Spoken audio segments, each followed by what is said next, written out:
Hi guys, welcome to Monika vlogs. ఈరోజు మా కన్నయ్య కోసం ఎప్పంచులో అడుగుతున్నాడు లడ్డూలు చేయమ్మా మమ్మీ ప్లీజ్ మమ్మీ అనేసి. అందుకే లడ్డూలు ప్రిపేర్ చేస్తున్నాం. నాకు చేయొచ్చు దీంతో 2 times నేను లడ్డూలు చేయడం, అందుకే చేస్తున్నాను. జస్ట్ అరకిలోనే, జస్ట్ ½ kg తీసుకొని చేస్తాను మా కన్నయ్య కోసం.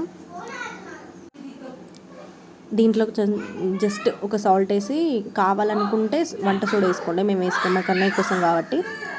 జస్ట్ అది వేసి మంచిగా స్మూత్నెస్ థిక్నెస్ వచ్చేదాకా బాగా కలపండి. కలిపితే బాగుంటుంది అది.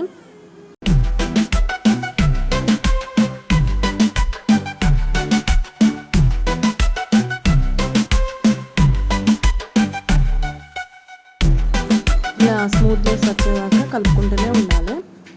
బాగా బాగా బాగా మంచిగా కలిపితేనే మంచిగా వస్తుంది లడ్డూలు అనేది. ఏం ఉండలు పట్టకుండా, లేకపోతే ఉండలు పడుతుంది. ఉండలు పడితే మాత్రం బోందు రాదు. ముందే చెప్తున్నా. ఇట్లా వేడి నూనెలో దీనికోసం వేడిగా ఒక గుర్తు పెట్టుకోండి. ఫస్ట్ ఏం చేయాలంటే ఒక వాయి పోస్తాం కదా, వాయి పోసిన తర్వాత అది తీసిన తర్వాత, బోందు అనేది తీసిన తర్వాత మళ్ళీ వేడెక్కాలి. అప్పుడే అది మంచిగా బూందు అనేది మంచిగా కలుతుంది. లేకపోతే ముందే చెప్తున్నా అది రాదు, బూందు అనేది రాదు. సో గుర్తుంచుకోండి.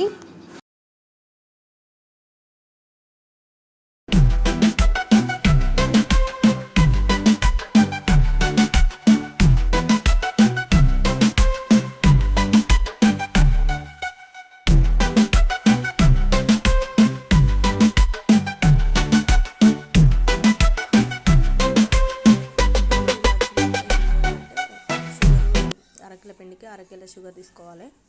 అరకిల ఇట్లా మేము బోందు దానికి పెట్టుకున్నాము, పానకానికి పెట్టుకున్నాము. పానకం పెట్టుకున్న తర్వాత దీంట్లో ఇలా చేయండి, కిస్మిస్ అండ్ బాదం ఇంకేమన్నా మీ ఇష్టం అన్నీ వేసుకోండి, బాగుంటుంది. నేను తీగ పక్కన వచ్చిన వెంటనే దీన్ని ఏం చేయాలంటే మిక్స్డ్ అందులో వేసేయాలి. ఇక మన బోందు పక్కకు పెట్టుకున్నాం కదా, ఆ బోందు అనేది ఇందులో కలిపేసుకోవాలి.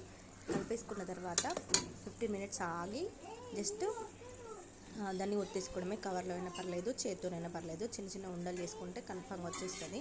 మీరు అందరు చూడండి. చూసిన తర్వాత ఇదేంటంటే ఈ వీడియో మీ అందరికీ నచ్చిందని అనుకుంటున్నాను. ఫస్ట్ టైం కాదు, ఈ సెకండ్ టైము నేను చేయడం ఈ లడ్డూలు. ఐ హోప్ మీ అందరికీ ఈ వీడియో నచ్చింది అనుకుంటున్నారు. నచ్చితే సపోర్ట్ చేయండి, లైక్ చేయండి, షేర్ చేయండి. Okay, thank you, bye.